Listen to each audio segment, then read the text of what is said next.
Welcome, everyone. First, allow me to say Happy World Statistics Day to all statisticians, data scientists, consumers of statistical information, and other statistical enthusiasts.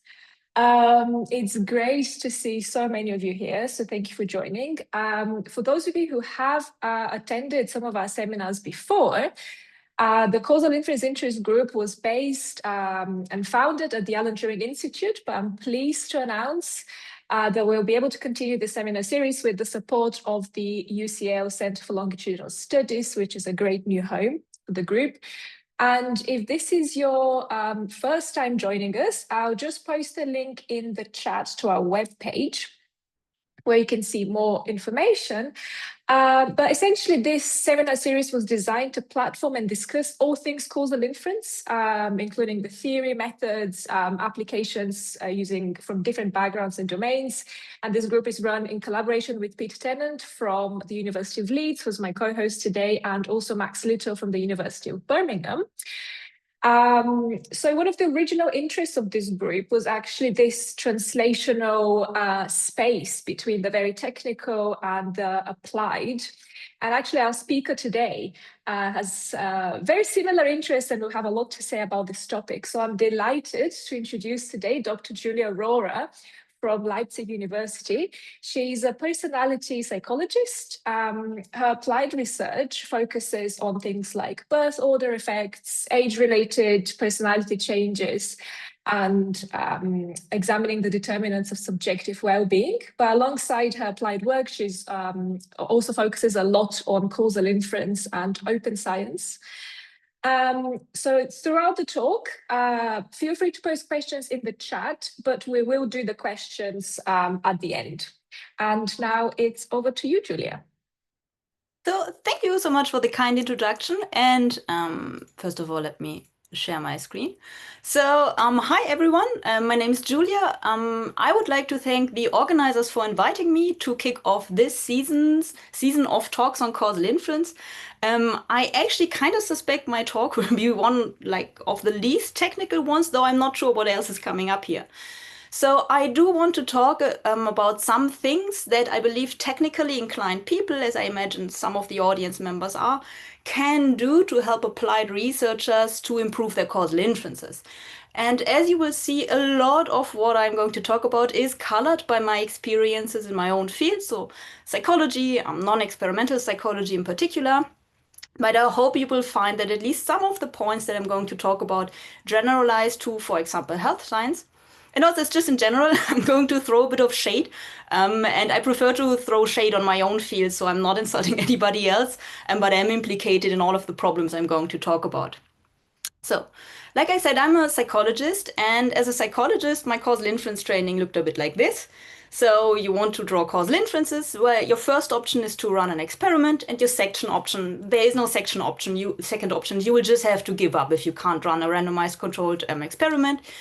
And then it gets a bit blurry as statistics advances, so then it's maybe you can include covariates, maybe that makes a difference, or maybe you could use longitudinal data. I'm going to talk about that later. There is a certain belief that that makes a big difference, but it's never quite explicitly connected to causal inference. Fast forward, and I somewhat randomly attended a workshop by the sociologist Felix Elbert. I think it's plausibly exogenous variation here because Felix likes to come to Leipzig because of the Christmas market. And he came to Leipzig and gave a workshop on causal inference. And that somehow was sufficient to turn me into a causal inference person and even an expert who's being consulted on the matters by psychologists, which is one of the situations in which the bar is really low. So it's really easy to become an expert just because there is so little focus on causal inference in psychology. In any case, back in the day, I was actually really involved in the open science movement. And so we had that strong urge to improve inferences in psychology to tackle with the replication crisis. And to me, being more rigorous about causal inference seemed like an obvious way to greatly improve our inferences. It seemed like there were a lot of low-hanging fruits just because nobody was talking about it in the first place. And then fast forward by almost 10 years, and now I'm a senior editor at Psychological Science, which is one of the, I think, still flagship journals in the field of psychology and still a rather prestigious outlet. And so a lot of manuscript ends up on my desk after they were screened by the editor-in-chief. So there is some selection in there. And unfortunately, what ends up on my desk strongly confirms the impression that indeed causal inference practices in psychology are often rather bad, or at least suboptimal. And so when I talk to that with psychologists, they will often agree, and they will just nod along and say, yeah, I saw that like somebody was trying to draw causal inferences based on observational data that was really bad. So in general, the sense seems to be that, oh yes, people are bad at causal inference, but mainly because they draw inferences that rest on heroic assumptions like no unobserved confounding. But actually, I think the problem starts much earlier. So it's not that the inferences rest on heroic assumptions, but actually researchers don't seem to have any precise sense of how to connect their causal research questions to data and which assumptions are involved in the first place. And then even going one step back further, actually, I think many times researchers don't even realize or acknowledge that their research questions actually require causal reasoning or have anything at all to do with causality. And I think this is actually a common phenomenon, and I think it's fairly straightforward how this happens. So imagine you're a non-experimental psychologist. Now, virtually all interesting research questions concern causality because we want to understand how the world works, and that involves causal effects. But now at the same time, you are taught that observational data are not admissible for causal inference. So you're never allowed to say anything causal unless you conducted an experiment. And then you work on something that cannot be experimentally randomized. For example, I'm a personality psychologist. We can't really randomize personality, but also there are developmental psychologists, for example, who are interested in things that cannot easily be randomized or cannot be randomized at all. And now you're in that tough spot where you have to tell a causal story, but you're kind of not allowed to do it. And I think what has emerged in that situation is a certain workaround. That is a specific type of article that kind of reads like this. So we have an introduction that relies on a causal reading of the literature and that is often quite uncritical. Oh, these authors have shown that this affects that, and this is really important for this. Then we have methods and results that are implicitly but never explicitly causal inference. So for example, authors might talk about how X predicts Y even after accounting for all these controls, or they might label X a risk factor for Y, or they might talk about longitudinal associations. So all things that can kind of invoke causality but maintain some degree of plausible deniability. This is followed by a substantive discussion that only makes sense in terms of causality. But it's super important to add that one paragraph that the study was only observational and no causal conclusions at all are warranted, actually, which kind of directly contradicts all the conclusions that were just drawn. But then you just say, oh, future longitudinal or experimental studies will surely fix this problem. And whether these studies happen or not is sort of an open question. So this is the perfect setup to generate very frustrating academic arguments. And to illustrate it, I brought you some example from well-being research. So Killingsworth and colleagues published a manuscript in PNAS that opened with, do larger incomes make people happier? And then they ask in the article, can money buy happiness? And finally, after their analysis, they arrive at the conclusion that the same increase in income has different effects on the happy and on the unhappy regions of the distributions. In the low range of income, unhappy people gain more from increased income than happier people do. And the trend is reversed for higher incomes, where very happy people gain much more from increased income than unhappy people. And this is followed by the disclaimer. We use terms such as increase and gain for ease of exposition. To be clear, we are simply describing cross-sectional associations between happiness and income. Now, of course, nobody in psychology read this and thought, oh, how intriguing, the authors have shown heteroskedasticity when you regress ratings of happiness on the logarithm of income, because this is statistically the pattern that they describe here. But instead, of course, people assumed that the questions that were asked in the beginning of the article, does money buy happiness, actually addresses the research question that is raised here. And so I saw this and I was kind of annoyed by it. So I wrote a commentary together with Sebastian Wenz, who was actually annoyed about a slightly different part, and that is how they interpreted quanti-regression. But in any case, we made the point that they do raise a causal question. And then, of course, one will assume that they are trying to answer this. And it is important that they actually spell out the assumptions. And it happens that these assumptions are quite heroic here because they are not even trying to control for anything. So this was the point we wanted to make. And the original authors responded simply that while causality is undoubtedly interesting, it was not the point of our paper. So essentially, it's very clear the whole appeal of the paper is that it makes a causal point. It addresses an important causal research question. It was interpreted by that throughout the media landscape. But the authors are clearly in denial because the second you would admit that you were interested in a causal effect here, different standards would apply. And this is just a small vignette from well-being research. I think the same pattern unfolds over and over again, as many fields of research have generated their own creative ways of making causal claims while maintaining plausible deniability about the analysis goal. So that's the first part. People might not even acknowledge or be aware that they are trying to answer causal questions. But even if they have realized that they are trying to do that, they might not know how to proceed or what actually applies with respect to assumptions. And I believe this is causally downstream of not being aware that you're actually interested in causality, because we are so much in denial about the interest in causality that we don't actually teach people how to do it properly. And so they come up with their own interpretation or their own ideas. And to give you one simple example of that, people in psychology seem to be profoundly confused about the role of longitudinal data. So what you will often read in papers is, oh, our study was only observational, and so no causal conclusions can be drawn. Future longitudinal studies are needed to determine whether, and so on. And so this makes it look like the causal inference issue is not about the observational part of the study, but rather about the cross-sectional part. And psychology does have a strong longitudinal modeling literature. And when you look into that literature, it's no surprise that applied researchers end up believing that somehow longitudinal data magically solve causal inference problems. And to give you one example, I brought you a footnote from a paper criticizing a specific model. Now, I very much appreciate this piece of work. The paper is great. It highlights an issue that is actually important from a causal inference angle, and yet it manages to discuss the matter of causality in a very confused manner. So the authors state, while the omitted variable problem implies that we cannot make strong causal statement based on correlational data, it does not prohibit the use of the concept of Granger causality.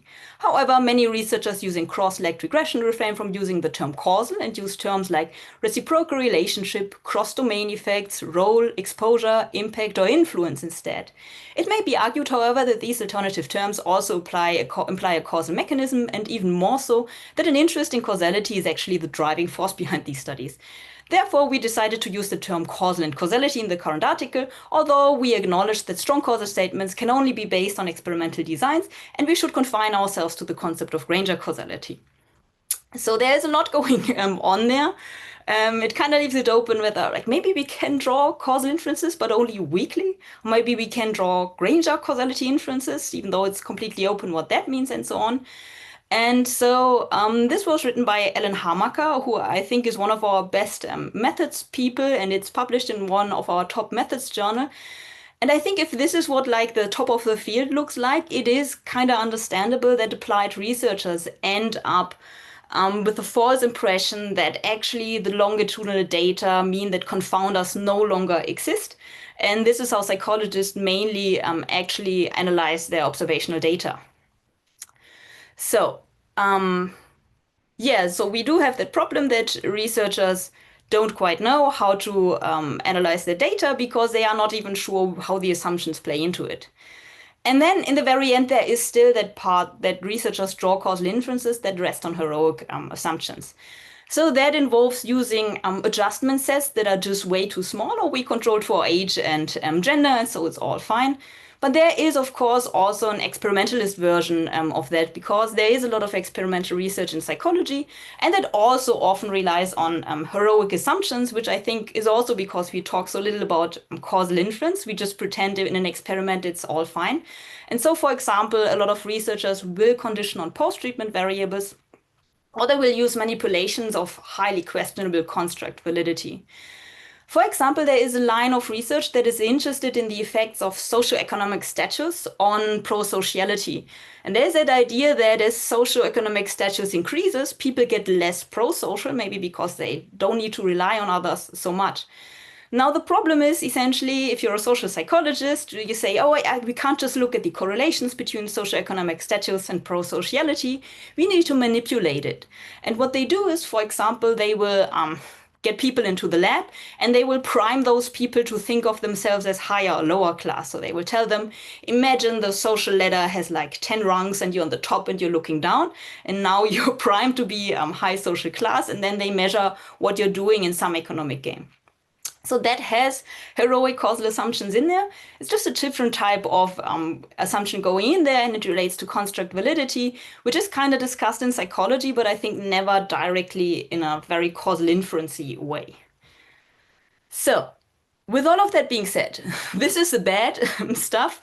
And now the question is, how can we do better? Like, what can we do to fix this situation?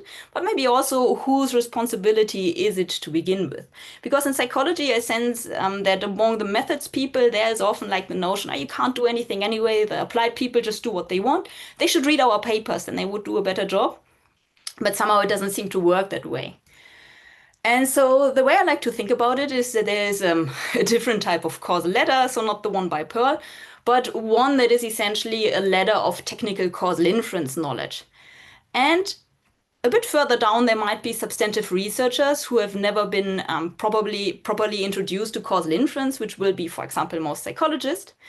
And on the cutting edge, we have people working on the development of new methods, new estimators, and so on. And then I believe there should be some layer in between, which we, I think Peter termed translational methodologists. So these are people somewhere in the middle between the substantive researchers and the cutting edge people. So the thing is, if you're working on that ladder, there is a lot going on horizontally. So each level has their own communities, they have their own incentive structure. For example, if you're an applied researcher, you get rewarded for doing applied research. If you're a methods person, maybe you do get rewarded primarily for developing new methods. So there is a certain degree of division of cognitive labor here and specialization, and in principle, this is a good thing. But it comes with the risk that maybe not all the information is really traveling through the ladder, so that maybe the methods don't really make it to the applied researchers, and maybe the applied researchers and their needs are not even perceived by the people working on methods development. So we have this horizontal zoning. It's not just a bad idea. We do need some division of labor, but maybe it would be fruitful sometimes to try to get to the other levels. And I think there is a zone on the ladder with which you can interact in a very productive manner. Coming from the top, I would call this the zone of proximal outreach, which is reaching out to people with whom you may still share a common vocabulary and at least some background knowledge, but they might not quite know just as much as you do. And I think it can be very productive to reach out to these people. First of all, it does contribute to the quality of the research in the field. And then I do think it's a great way to ensure that the methods that are being developed are actually used and make a difference in practice. And I think this is like just psychologically meaningful for people, that they actually know that what they are doing does make a difference for applied research practices, no matter how abstract their work is. And then the flip side coming from the bottom, so this is an established concept in psychology, but this is the zone of proximal development. So these are things that maybe substantive researchers can achieve, but not on their own, but with a bit of support, with a bit of handholding. And again, this of course contributes to the quality of the scientific output, this time quite directly, as ideally it results in a more rigorous literature. But I also think that it's psychologically good for applied researchers to know that their work is actually meaningful and not obviously horribly wrong. I think my baseline assumption is that everybody is trying to do their best. So within that zone of proximal outreach, what can you do for researchers who are maybe within the same zone of proximal development to improve research practices overall? And I want to talk about 3 categories of ideas: providing resources, providing criticism, and in the very end, I'm going to briefly talk about structural change. So when it comes to resources, I like to think of them along a gradient from telling to showing. And so at the top, there is just telling people what to do. So this would be tutorials or explainer articles. But then you can go more into the realm where you're just like showing people how to do it. And then you end up at the other end, which I call template articles. Now, the tutorials and the explainers are, I think, the most obvious thing here. And I've written a handful of them. So these are just my personal recommendations. I absolutely believe that it's crucial to tailor them to a specific subfield because it just greatly increases actual uptake. So for example, I wrote a causal inference primer, and it's kind of redundant with a book chapter by Felix Elbert published in some handbook of sociology, but there's just no way that a psychological researcher will end up reading that book chapter unless they are like super nerdy. So it's really important that you're trying to speak to that specific audience or maybe even like a subfield. So now I often get to review primers for subfields of psychology like relationship science and so on. And I'm actually all for it. Like it is a bit redundant, but it really matters for people that they can directly relate to the content. I would absolutely forget about novelty. I think it's just not relevant for this particular genre. So one example I have here, a good friend of mine who's now a methods professor once made fun of Daniel Lakens, saying, oh wow, he's now talking about equivalence testing, but that's an idea that was fully worked out in the 70s. Like, that is old stuff, right? Nobody cares about equivalence testing. But it turned out that virtually no applied researcher had ever heard of equivalence testing, which happens to be quite useful in many contexts. And now the tutorial that Daniel wrote together with two of his PhD students has been cited a lot. And more importantly, it has actually made a huge difference for research practices. So now I often see reviewers bringing up the topic. Hey, I'm not an expert on this, but I do think you might want to run an equivalence test. Is that hot new thing that I've heard about? And so it really makes a difference, even though the method has been around since the 70s. I think a tough choice is considering like a suitable outlet. So I think one strategic consideration here is researchers, in particular more senior researchers, are more likely to pay attention and to cite you if it's an actual journal and an established outlet. I know that can be somewhat tedious as you have to go through the peer review process, which does not always improve these types of articles, as technical reviewers often miss the point. Like, why are you saying this? This has been done 20 years ago. And then I don't think there are suitable outlets in every subfield. But for example, in psychology, we now do have such an outlet, which I wanted to highlight as a success story. So this is AMPPS, Advances in Methods and Practices in Psychological Sciences. It was started in 2018 by a group of people highly involved in the open science reform movement. And this is not exactly a methods journal. It has a lot of explainers, tutorials, but also meta-scientific debates and large-scale replication efforts. And it turns out that this journal works super well. It is super well known by now. It has a ridiculously high impact factor of 15. And I actually believe that this journal, its existence, has made methods outreach a lot more attractive. Which is to say, if no suitable outlet exists, it may as well be possible to start one if you have the right people on board. And lastly, this journal has always covered a lot of causal inference, starting with the first issue. And now the incoming editor-in-chief, Felix Thomas, is actually a causal inference expert himself. So if you have anything that might fit into that and might be of interest for a psychology audience, maybe this could be an attractive outlet. So some more recommendations. You can't prioritize accessibility. It's just the most important thing that people can actually understand what you're writing about. It is also very, very hard to make it accessible because this is a theory of mind task. You have to imagine what it's like to not know all the stuff that you do already know. And from that perspective, it may make perfect sense to team up with a substantive researcher, even if they don't quite understand yet what you're writing about. That might be a genuine strength because then you have direct access to an audience member who will just tell you if they don't understand something, and then you can figure out why they don't understand it. And I've also written down some advice for how to write these types of articles. You can check that out on our blog. Maybe it's helpful. And in general, if you want to write a tutorial on explainer on a causal inference issue for a non-technical psych audience, my offer to you is that you can send it my way and I will take a look. I offered this when I gave this talk before, and one person approached me. I haven't received the draft yet, so it seems to take a bit longer, but I do mean it that way. So tutorials and explainers are quite obvious, but there is another genre that I quite like, and these are sneak tutorials. So this is a substantive article, but it is actually a tutorial in disguise.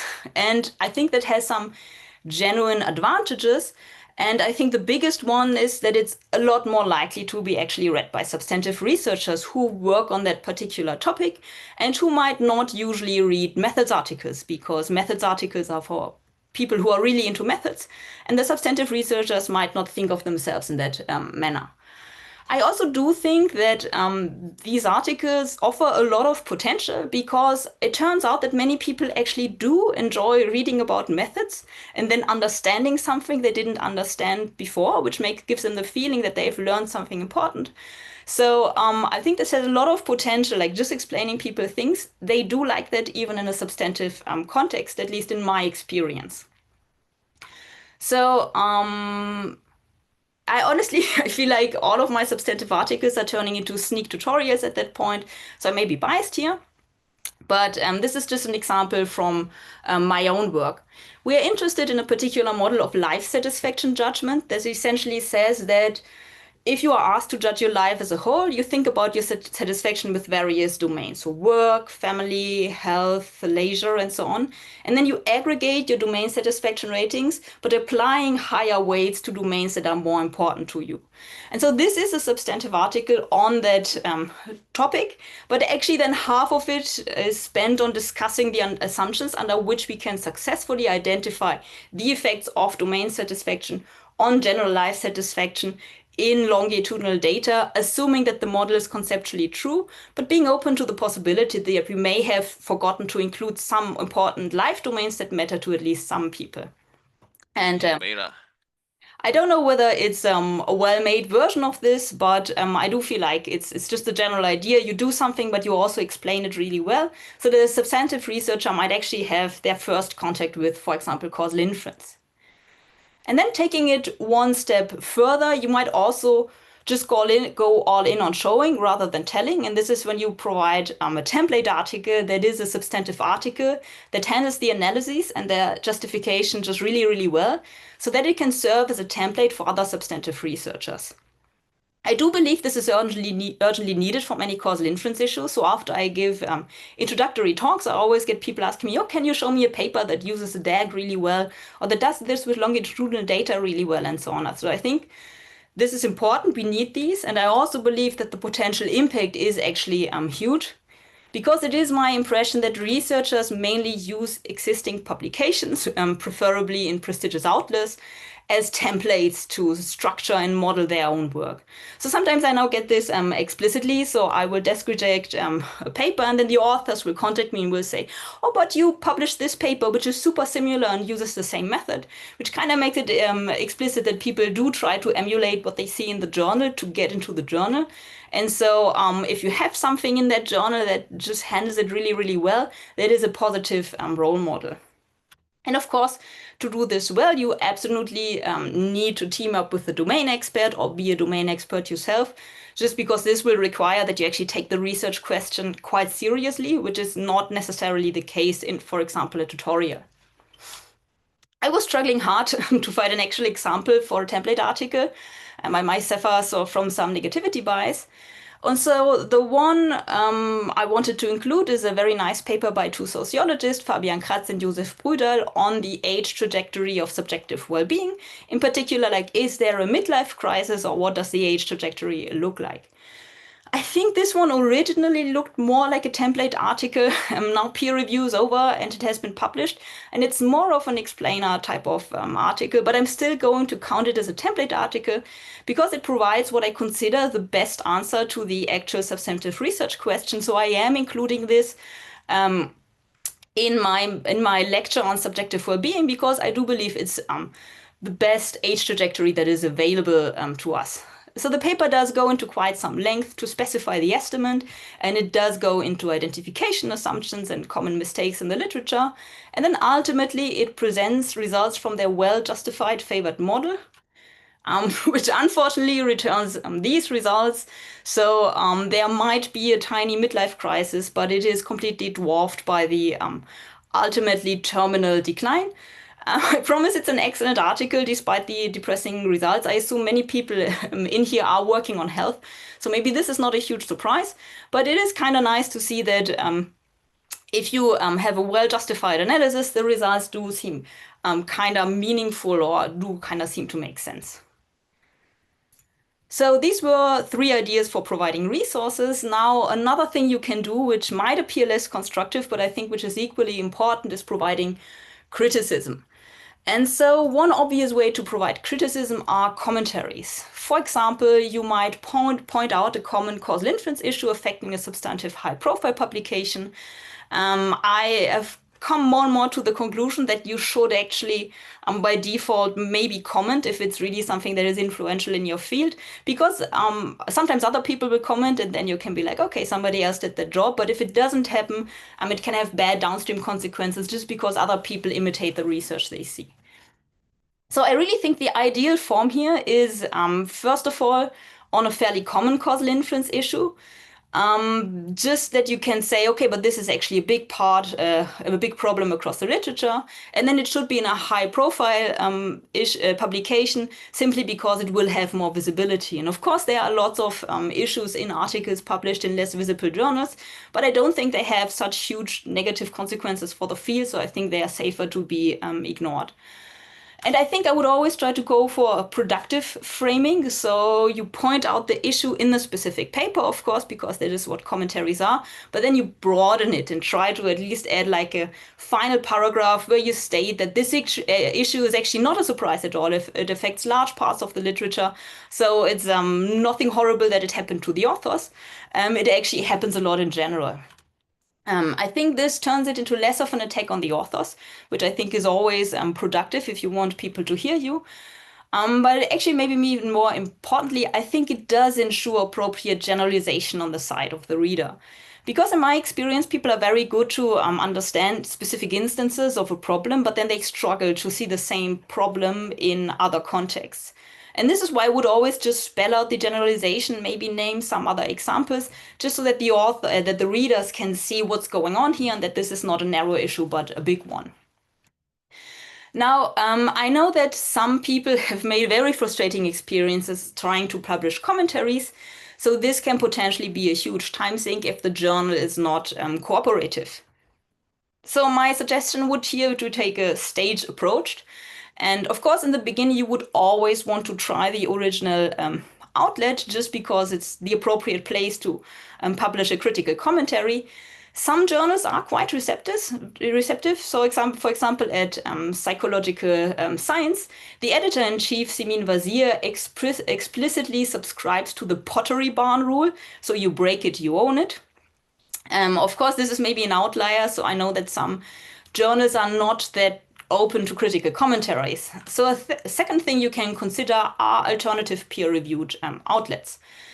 So at least in psychology, there are sometimes competing journals that like to throw shade on each other. So that is an obvious option. But then there are also journals that might be generally more willing to accept commentaries on work published elsewhere. In psychology, we actually created such an outlet. It's called Metapsychology, and it explicitly says so. Some journals don't want negative commentaries.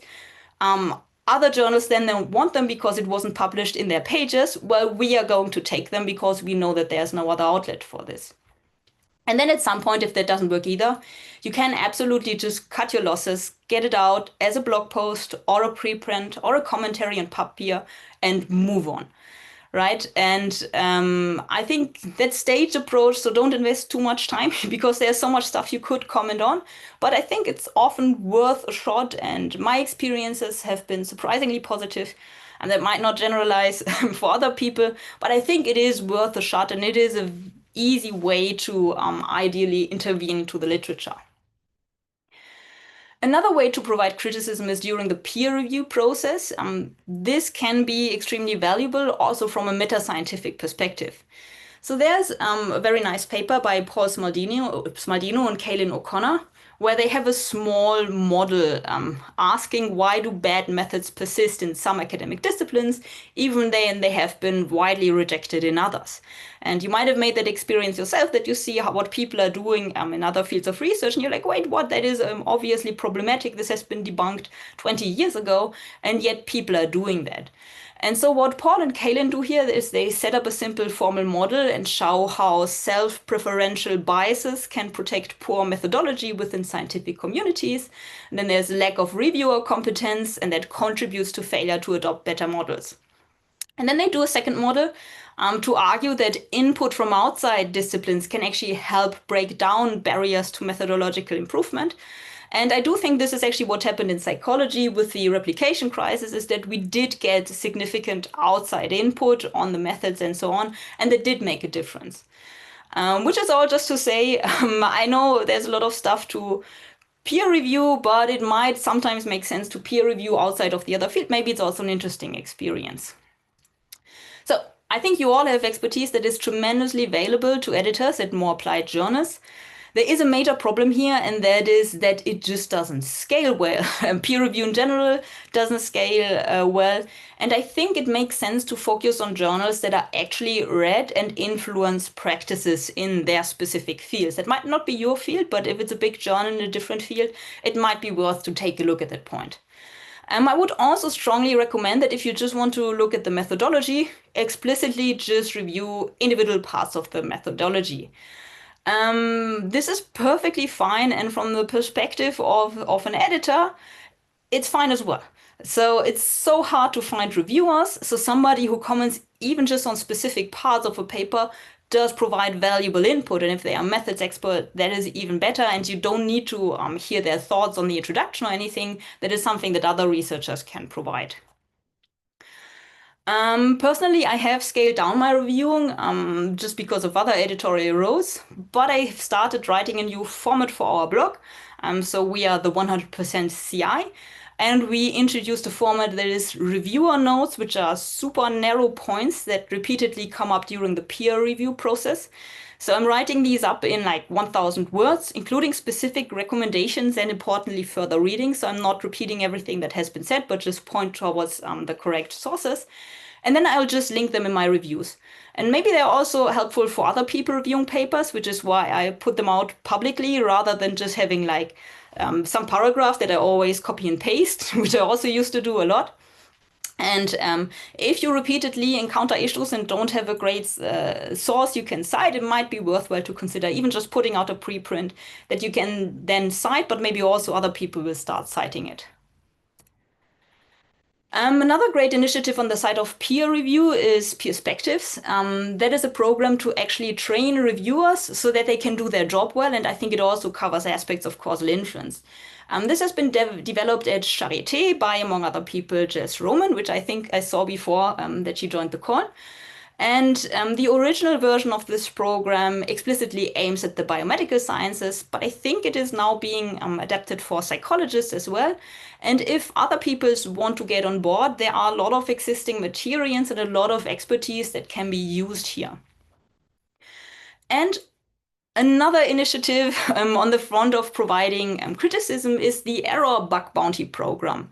So what this does is it reviews published articles for errors, and this is modeled after a bug bounty program. So reviewers are paid, and the more severe the error they detect, the larger the payout. But the original authors can also earn money if it turns out that their work does not suffer from substantial errors, so there are financial incentives on both sides. This is all fully voluntary and opt-in, so far 4 papers have been reviewed. All 4 of them have major errors, and these are people who agreed to have their work reviewed and provided the materials and so on. So I think this might be a realistic baseline that maybe close to 100% of published articles do have substantial errors. This might not be that surprising for people who know the literature well, but I think it's still instructive that even in this best case scenario with fully cooperative authors who are kind of into the project, there are still a lot of errors to catch. So I think Arrow still needs reviewers, and they still struggle to find people with SAS knowledge, which is kind of not that big in psychology. So you can check out their website. You can also read up on the reports. I think at least one of them is about major causal inference issues, if you want to get an impression of what's going on there. And I think they still have a lot of money that unfortunately could not yet be paid out. So lastly, I already said I do want to talk a little bit about structural change. This is something I think where also the open science movement has moved towards the insight that we do maybe need structural change. One thing that I'm personally very enthusiastic about is changing how we train researchers because right now causality is often hidden in elective courses, or it's not included at all. And I think we should actually just start with causality and causal graphs. It's very fundamental stuff. And then use it to teach everything else, including research methods, but maybe even statistics, which is a bold deviation from the standard curriculum, but I think it can work very, very well. So if you do teach research methods or some other basic course, I think you can just do that. Nobody can keep you from doing that. But not everybody has the freedom to do that. So it may actually also work fine to just sneak causality into other courses. This was what I did before I taught research methods. So I actually just made students in my personality psychology seminar read my DAG primer. And it actually worked quite well within the context of the seminar, because in the seminar you do discuss articles critically, and that involves causal inference matters. In psychology in particular, right now, researchers are hugely profiting from being kind of ambiguous about causality. And I think we can change that, but we might probably have to change publication requirements, because right now it's the winning strategy to be confused about causality, and so people will be confused about causality.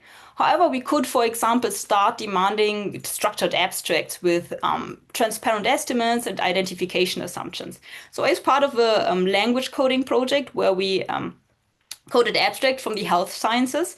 And I know a lot of people were like, oh, wow, these abstracts are a mess, but it was so much better than reading abstracts from psychology, where it's often super hard to figure out what the research question actually is and whether it's causal or not. So this is a top-down intervention, I think, that could be implemented by journals quite easily. And lastly, I think another important part for any change in the scientific system is that we might have to change how researchers are assessed.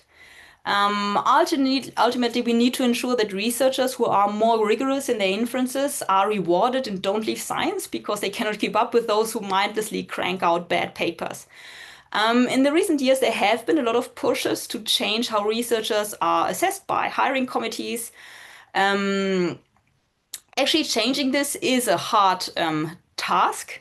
But ultimately, it could have huge effects on how researchers conduct their research. So I think this is something to watch out for. And actually, we did that in Leipzig when it came to open science practices. So we essentially just convinced all the other professors that future job ads should include the requirement that applicants have to submit an open science statement where they talk about what they've done to ensure replicable, rigorous, and transparent research. And this was fairly easy, actually, to add this requirement. And this provides some leverage for the people who sit on committees to actually look out for these things. So in general, I think recent changes in psychology in reaction to the replication crisis do illustrate that it is absolutely possible to change research practices and norms on a rather large scale within, I would say, a short time frame, maybe a decade. So actually that is not that quick, but it feels quick in hindsight.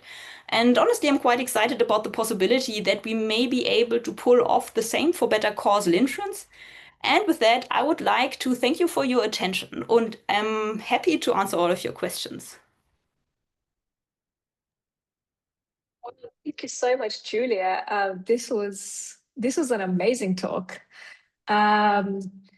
Yeah, I really loved your, the list of ideas and the recommendations you shared, and these were really useful. But I really wanted to say I couldn't agree more with the need of translating different concepts across fields and the need to, tailor to a specific domain. And I really relate to this. I've also been interested in a lot of methodological practices that might have been explained so well in certain domain, but really need translating elsewhere where there would also be a news and interest in that, or that might have been lost in time. So that was really interesting. I know Peter would also have a lot to add to this conversation, but before we start the Q&A, I wanted to have the luxury of asking the first question, if that's okay.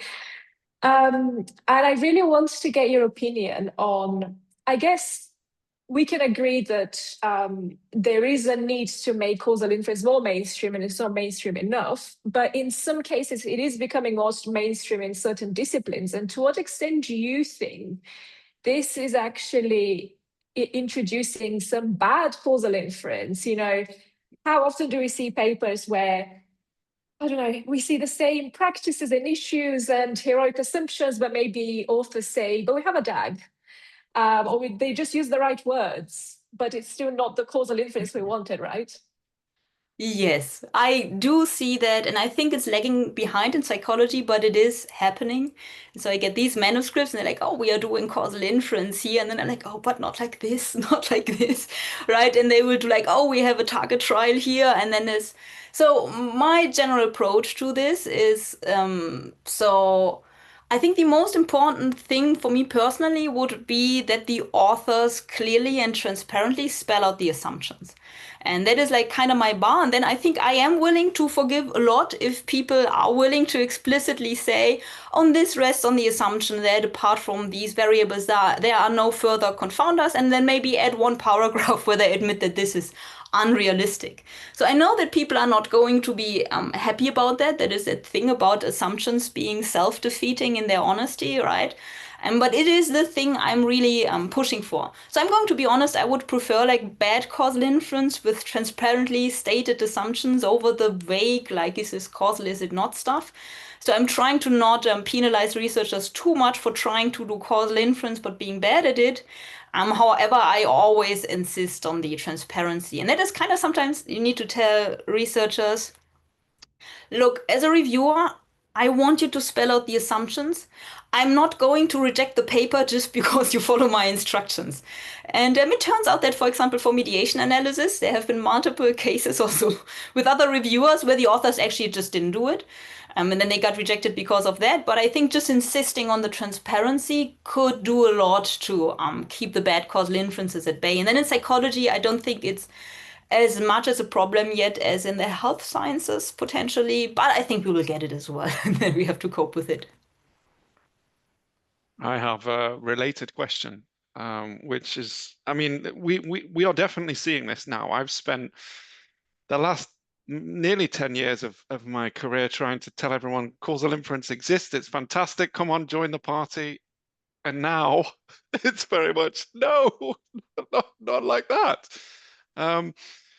And it feels like the real challenge is that what people want is they want often something they can just add to their paper that they were doing anyway that just makes it look better. So Yes. we've done this, we've added a DAG, or we've done this new thing, which means it's causal now. But the reality of causal inference often is that you're the party pooper, right? You're the person who's saying, actually, you can't ask that question, or the assumptions behind this are just completely ridiculous. Or how do you cope with that? Because I find that in most rooms, I become the sort of negative figure that nobody actually wants there by trying to explain the real challenges of doing something. But of course, what I want to be doing is selling a great new thing that people should be using. How do you manage to do? Yeah, I think that is a great point, right? And I think the more you know about causal inference, the less inferences you will consider plausible or defensible.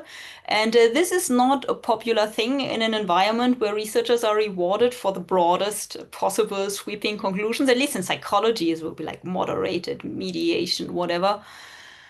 I think to counteract that, we really, I think, profit from these template articles that kind of do it as well as possible and maybe also frame it in that manner, right? Like just saying, okay, we're doing the best possible here. Here are the remaining uncertainties and so on. And just making the point, but this is actually like with these types of data in these circumstances, with these biases, it's probably the best we can do. Now, I think it's not like it's not fun being the person, right, setting the new standard because you might get rejected by journals and so on. I do have the impression, and this is also just from editing, that at least at the journals where I've worked, it's actually like the editors are very much looking for papers that don't overclaim and don't oversell. And that might not be the case for other journals, but as an editor, I'm always relieved when authors actually do list the most important limitations because it tells me that they considered them. So yeah, I do think we need to get more positive examples, maybe also more examples in the spirit of, bounding analyses, like what is actually possible, what would be compatible with the data and so on.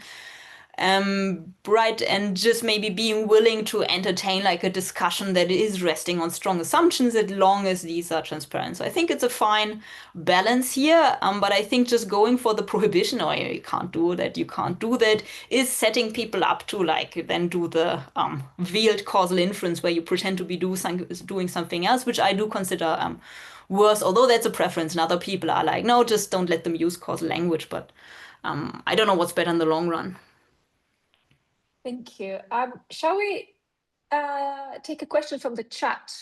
And one that I see immediately is, do you have any tips on how to help evidence users identify inaccurate causal claims? Oh, that is a good one. Yeah, I'm like the inaccurate causal claims. I'm not sure how easy it is to spot that. But I think there are, right, like some rules of thumb that you can apply. So it's, of course, considering the design of the study. So was there randomization or not? But then maybe more interestingly, in the case of observational studies, how plausible is the causal inference, like the identification strategy? Now, I do admit this is hard if you're just like trying to evaluate the evidence and are not a methods expert. I don't know whether there is any shortcut here, except for maybe technical people actually creating the right resources. And I think there are some resources out there that try to guide people through this, but I do think it's super hard because you need like the whole causal inference knowledge. So yeah, no easy answer, sorry. Yeah, there's another question related to reviewing the literature, and that is when your researchers are reviewing literature to try and find best practice for methods, what should we advise them to look for in terms of causal inference? How should we judge papers written before causal inference was discussed? Yeah, I think, and so that is what I do when I read like also older psychological studies. It's a lot of reverse engineering, right? It's like, so, okay, what could be the implied estimate here, right? Like which associations are they picking up? Under which assumptions do they actually tell us something about something causal, right? And something in the paper might be doing something like super trivial, like some sort of t-test, but it is informative about something under plausible assumptions. And it's just like, so this is how I think I now read the psychological literature in general, that you can't take it at its face value, but do need to find out like what they pick up in their data. And again, I think that's no optimal answer because it's just more work trying to evaluate the literature. It is something that I try to do a lot when I write papers and I read all the previous studies, and you kind of do have to cite them for social reasons, and it's just a huge mess.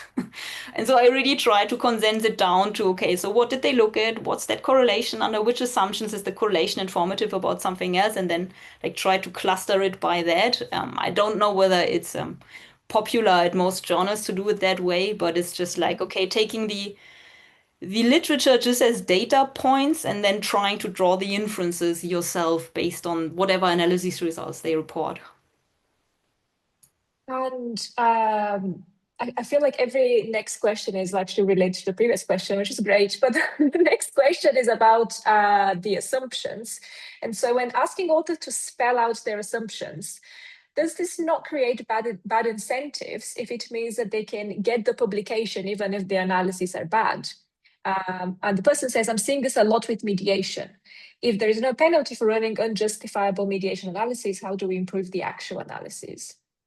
Yeah, so I would hope for mediation analysis, I would hope that actually just spelling out this assumes that this variable, the mediator, and this variable, the output, are not, the outcome, are not confounded by anything except for the mediator. And I would hope that this is enough to make people realize that this is bizarre. Now, there is a possibility that it just becomes another ritual, right? You add that paragraph and then you still do the same analysis over and over again. So my hope would be that spelling it out also makes others realize, oh, this is actually ridiculous, right? I just wouldn't like penalize the authors who are the first ones willing to do that in a field where most people aren't willing to do that. But of course, I would hope that the downstream effect is that people realize, oh, there's something problematic about mediation analysis. We should handle this differently. And I feel there is a bit of more awareness for that now. In some parts of psychology, I admit it is slow and it's frustrating and it can give the impression that people are just, washing their hands. Now I spelled out the assumption, I'm just going to ignore them. But at least then others can see them and then others might realize it's stupid. Or maybe they don't, depend whether people have an interest in distrusting others' research. Yeah, no, these are great points. Someone's asking whether there are any recommendations for causal inference study reporting, for example, like strobe for observational studies. I don't know any of these things, actually. I think Peter might know more than I do. Well, I know that we don't have many. There is recently the target reporting criteria for those who want to do a target trial emulation. There is the agreement statement for those who are doing mediation analyses, which is imperfect, but it's on its way. But otherwise, strobe is completely unfit for purpose. And I gather in psychology, reporting criteria are not really a thing. No. So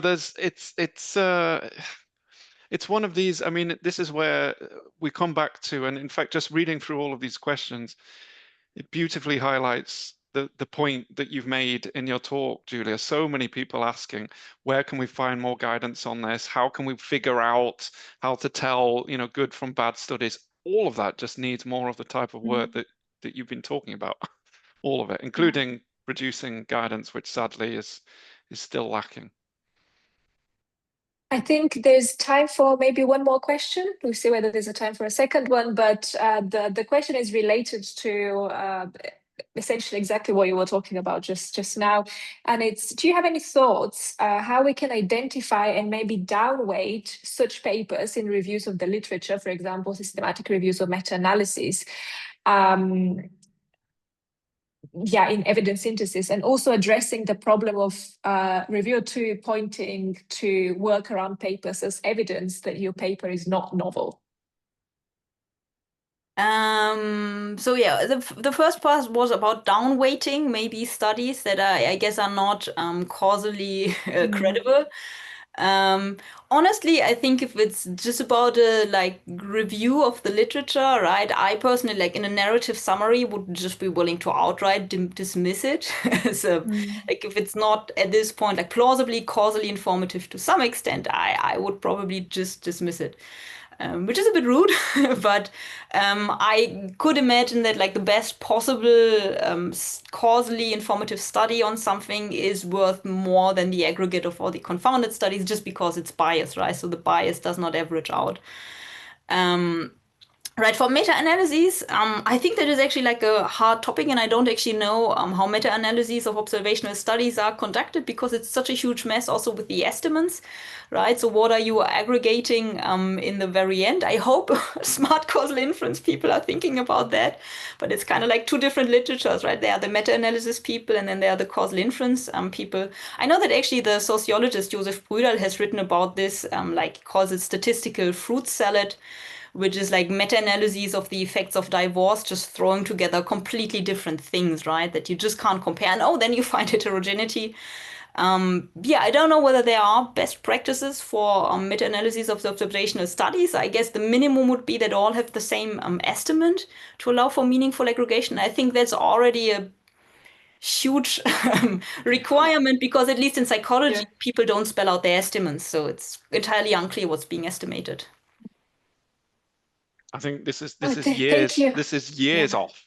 Years off. We might get there. I know it's 4:00 in the UK at least. So although there are a few more questions, we're going to have to end here. Thank you so much, Julia. This was a fantastic talk. And thank you so much to everyone who joined and especially stayed until the end. Yeah, thank you so much. Yeah, so thank you for having me. And if anybody has follow-up questions, you can also email me, actually. I'm always happy to receive mail. So thank you.